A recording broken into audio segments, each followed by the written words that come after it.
The following lecture is a YouTube-adapted translation of my C-Day 2015 lecture, which I wrote for the Swedish Zeitgeist Movement. This is the second out of 3 lectures that I was heavily involved in creating and/or presenting. See the description for more information and sources. This lecture is going to revolve around 2 larger parts. To start with, I will show you a video to shed light on the current situation. It's the controversial video "Humans Need Not Apply" by CGP Grey, which shows how advanced automation and technology actually is today, and how that creates problems under the current socio-economic paradigm. After that, I will discuss how we could go about addressing this problem, and finally round off with some food for thought. Here's the video. Humans Need Not Apply. Every human used to have to hunt or gather to survive, but humans are smartly lazy, so we made tools to make our work easier. Okay, I hope that felt refreshing. If one should try to summarize the problem we face, you could put it like this. We have a system today in which one's standard of living is nearly, if not completely, dependent on one's personal income, which is acquired through employment. That's why politicians always go on about how everyone should be able to work and that we have to create more jobs. It's because our standard of living is so tightly bound to work today. But we now know that we are facing a future where a diminishing fraction of the population can work. Since machines and robots are both economically and technically more efficient, it becomes inevitable that corporations will replace humans with robots, because there's a profit-optimizing drive in the logic of the market system. When a smaller fraction of people are employed and have a wage, the purchasing power of society will decrease, and this puts pressure on corporations to cut costs, which in most cases is human employment. And in this way, the problem is worsened through positive feedback. Today's social system is thus not designed for a high level of automation, and is currently undermining itself. We need something that actually works. If we want to continue to have a high standard of living, we have to have a social system where automation and technological development always benefits people. The fruits of human ingenuity have to belong to everyone. A resource-based economy is such a system. Let me give you a quick crash course about the train of thought which underpins an RBE. Imagine for a second that we discovered an exact replica of the planet Earth, and the only difference between this new planet and our current one is that human evolution had not occurred. Our task is to create a civilization on this planet. What would we do? Well, first we need a goal, which could be agreed upon by all humans. To live healthy and prosperous, and doing so in an ecological sustainable way, is a requirement. Secondly, we need a method, the only one which has contributed with all the innovation in the world and has, without political or personal influence, managed to increase our standard of living, is the scientific method. It's therefore reasonable to use this method to create a global societal system. We also have to do a complete mapping of the planetary resources to be able to create an all-encompassing system of distribution and production. Computers could then be assigned to keep tabs on where the resources are, where demand is, and where there's a risk of shortage in the future. This isn't more complicated than the inventory system with barcodes that all stores maintain today. We have seen that we inevitably move towards a situation where people lack the means to pay for necessities, while our producing capacity is growing. So there's really no question that money will disappear. But if society should tend to people's health, then all the necessities of life has to become free, and it is practically possible. A resource-based economy furthermore lacks ownership thanks to on-demand technology, which allows us to create an access abundance, since each and every one doesn't have to own his or her own car, drill, bread baker, or garden gnome. Instead, it will be possible to access virtually everything for free as long as one needs it and then return it. In this way, it's possible for automation and technological development to benefit every person in a resource-based economy. Some are concerned that machines and computers will revolt and take over the world, and considering that Hollywood is incapable of depicting something other than dystopic future scenarios, this reaction is perhaps not particularly surprising. But the fact of the matter is that it's seldom the technology which is at fault, rather it's us humans and the values we act on. That's where our concern should be. An oven can be used to cook food or cook children. Are ovens good or evil? When artificial intelligence will start to learn directly from the actions of humans, are we at that point good enough role models? And if we're not currently, how do we make sure we become that? When we talk about decision making, it's worth taking a moment to ponder on what a decision really is. Because a decision that isn't acted upon is utterly pointless.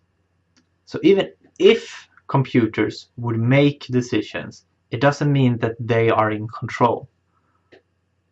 We have in fact an automated system today which has responsibility for decisions about life and death and which we trust completely every day.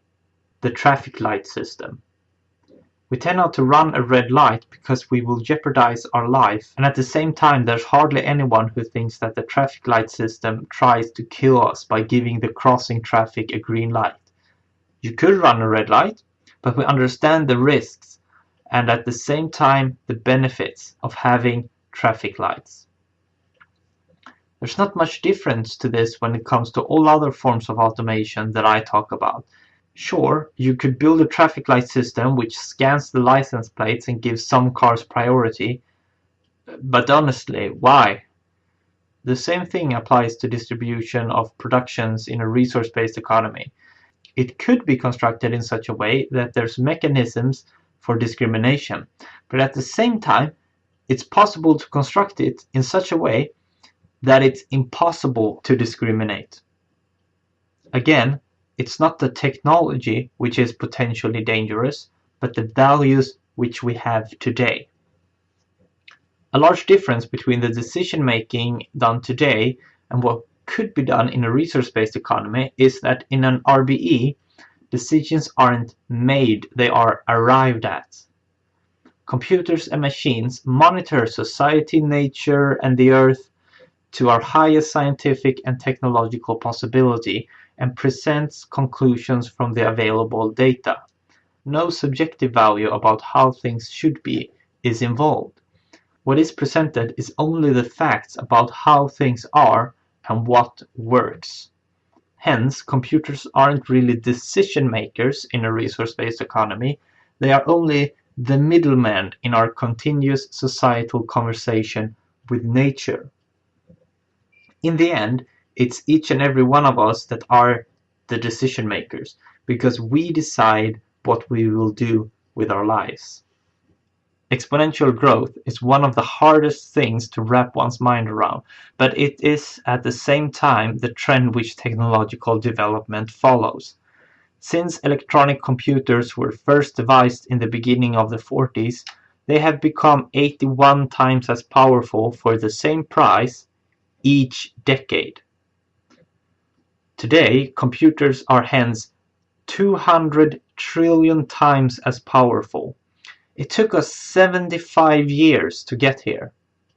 Now one might ask, how long will it take us to walk that distance once more? The answer is 19 months. Here's another question. How does it feel to stand on the edge of an enormous paradigm shift? Probably kinda normal, since we cannot see the future even though it's still there. So how come it's such a big deal now if exponential growth has always been with us?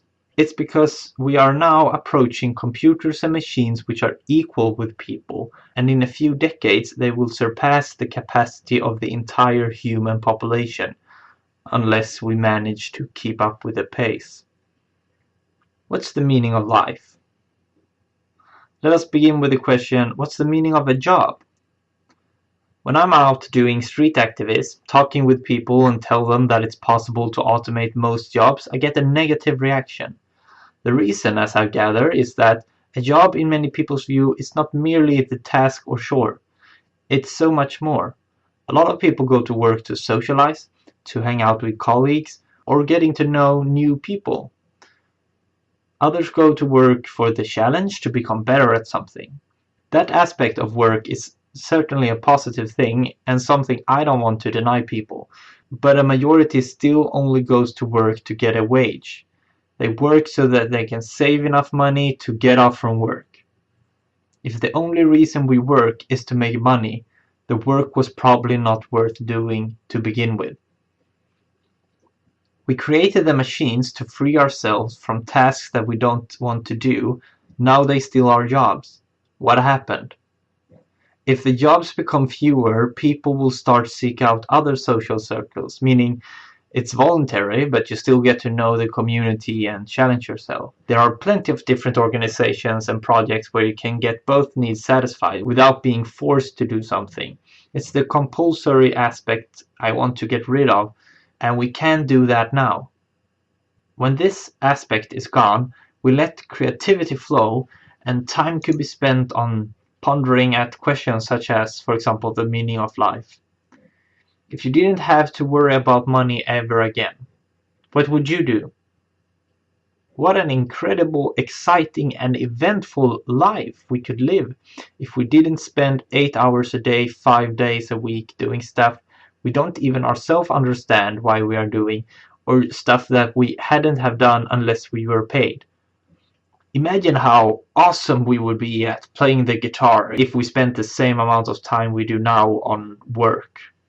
It's time to show people that it's technically possible to create a world where we are not forced into employment. Dare to talk to others about it. I promise you that there are a ton of people out there who are dissatisfied with jobs and the job market. They are simply lacking the information about what's technically possible. A good friend of mine once said something very true that I would like to end with. It's impossible that we have been brought to this planet only to work.